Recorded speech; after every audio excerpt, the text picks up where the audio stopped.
Today we're going to learn how to find valence electrons using the periodic table. Valence electrons are the electrons in the outermost shell of an atom, and they determine how an element will bond with other elements. Let's start by looking at a simplified periodic table focusing on the main groups.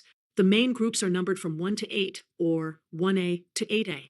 These group numbers are key to finding valence electrons.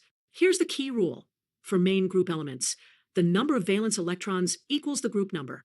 The only exception is helium in group 8a, which has 2 valence electrons instead of 8. Let's look at some examples. First, let's find the valence electrons for sodium, Na. Sodium is in group 1a, so it has 1 valence electron. Let's try another example. Let's find the valence electrons for oxygen, O.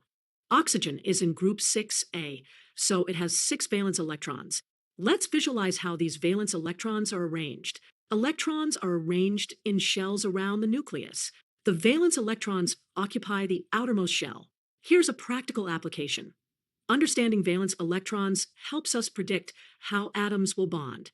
For example, sodium with 1 valence electron tends to lose it to form Na+, while chlorine with 7 valence electrons tends to gain 1 to form Cl-. Let's review the key points. 1. The group number tells you the number of valence electrons. 2.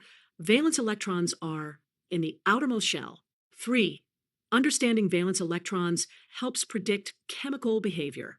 Now, you know how to find valence electrons using the periodic table. Remember, this understanding is fundamental to chemistry and chemical bonding.